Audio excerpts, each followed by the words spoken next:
You are appreciating the contrast which makes your desires possible. Variety is a easier word to say yes to. Yes, Abraham, we like variety. Yes, we like choices. Contrast means all of that, doesn't it? But something about the word contrast makes you sometimes think of the part of the choices that you don't like so much, where variety sounds more like a smorgasbord that you might choose from. But we want you to realize that variety or contrast, whatever you want to call it, it's out there for your choosing.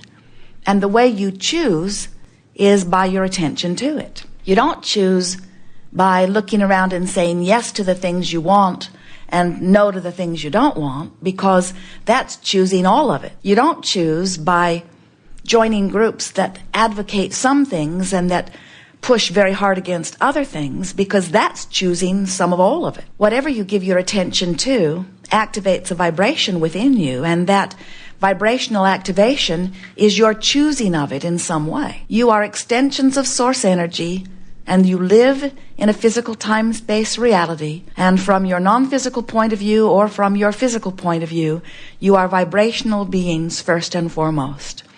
And you activate the vibration of your being by your attention to a subject, and that is choosing. So, of course, you live in this world where there is variety that surrounds you, and as you are pondering it, or remembering it, or observing it, or contemplating it, or anticipating it, or imagining it, whether you are focused in the past, or the present, or the future, you are activating vibrations, and the vibrations that you activate equal your point of attraction. Now, you are multifaceted beings. You have many things that you are focused upon.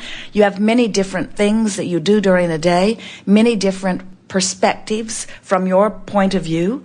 Sometimes you are parents, sometimes you are children of parents, sometimes you are employees, sometimes you are employers, sometimes you are in the grocery store shopping, sometimes you are in traffic driving, sometimes you are watching television, sometimes you are reading books. In other words, there are a lot of different things that you turn your attention to during a day, and as you do, you are offering vibrations which over time begin to equal patterns. And those patterns are often referred to by psychologists or even by us as the beliefs that you come to hold. But we want to remind you that a belief is only a thought that you keep thinking. A belief is just an activated thought. And the reason that beliefs formulate within you so easily until they become thought patterns that really equal your point of attraction, so much so that you begin to be seen by others and even feel by yourself to have personality traits. These beliefs formulate because of your attention to a subject and because of law of attraction's awareness of your attention to a subject. In other words, when you focus upon something, you activate a vibration within you, which means it is now easier for you to find other subjects that have same vibrational frequencies. Sometimes people will live an experience that they don't want, maybe a traffic accident, and they will say, I do not believe that I have been giving thought to traffic accidents. Therefore, it's hard for me to accept that I am the creator of my own reality. And we say, you may not have given specific thought to a specific thing like a traffic accident, but it is certain that there is a vibrational pattern within you that is equivalent to the essence of what that traffic accident means to you. In other words, maybe not the exact specifics that you can identify have been coming out of your mouth, but the universe is not responding to the words coming out of your mouth. The universe is responding to your vibrational frequency. So this gathering is about you becoming more consciously aware of your point of attraction, of your vibrational frequencies. And of course, you can wait until something manifests, because what you're living, what your life is an exact match to your pattern of vibrational frequencies. We like to call that post-manifestational awareness, however. In other words, if you wait until something manifests, then you've been offering a vibration about it for a very long time. But if you are letting yourself be aware of the vibrational patterning, your vibration in the moment, the vibrational mix, if you will, then what you begin to understand is that you can tell in advance what you are systematically moving toward. And the reason we like to say it in that way, what you are systematically moving toward, is because 99.99%, almost all, of every creation that you have underway is completed in terms of vibration before the physical evidence happens, before the physical manifestation of your desire has fully developed. You are offering vibrations that are moving you toward what is about to manifest. And you are well upon your path before it manifests. Sometimes people will say to us, Abraham, this thing happened to me and it just came out of the blue. And we say, no, it didn't. It didn't come out of the blue. You've been actively moving toward it for a very long time. And as you are actively moving toward it, you've been receiving emotional guidance to let you know your proximity to it. Sometimes people say, I don't think my guidance is working, because that really surprised me. And we say, well, if something sneaks up on you like that and you are really not aware of it, that must mean that you have developed a habit of enduring negative emotion. You must not be picky about the way you feel.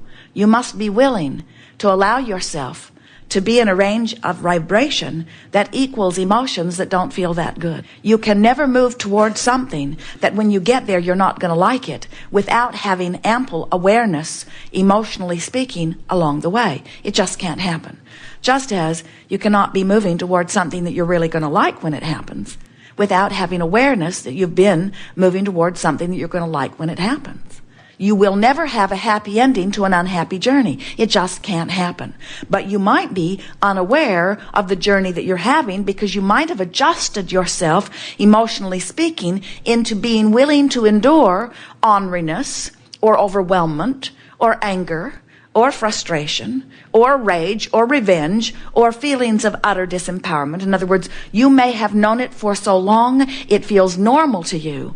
But we want you to understand that it cannot ever really feel normal in any real sense of the word to feel negative emotion, because you are more than the physical being that is focused upon whatever it is that's making you feel ornery or making you feel victim or making you feel powerless.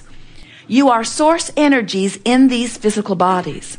And you have been source energy long before you came forth into these physical bodies. And that part of you still vibrates powerfully within you and gives you a powerful point of reference to how you're doing right here and now.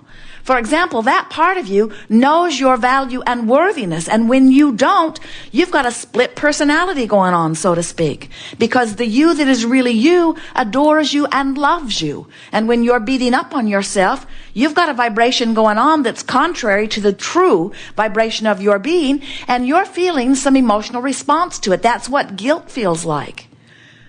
When you don't like yourself, that feeling in your gut that feels empty is because your guidance system is working actively.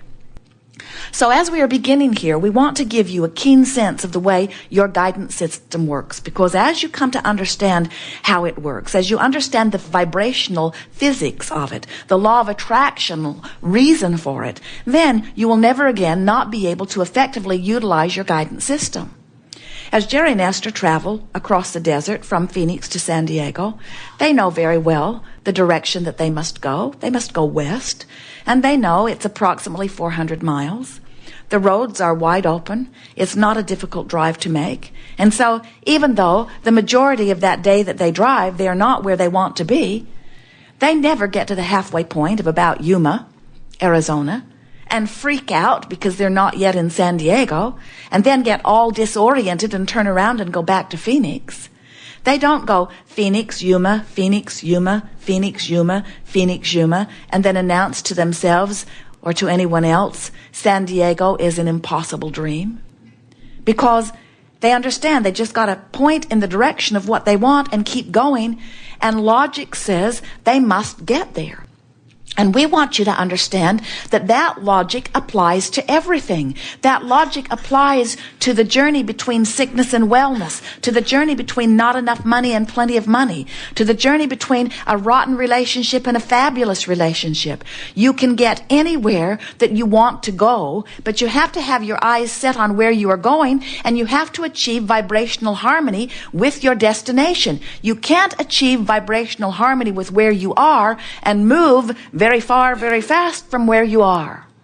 Jerry's learned as he's watched Esther as they're rolling down the road in the monster bus that when he says, look over there, Esther tends to sort of veer over there.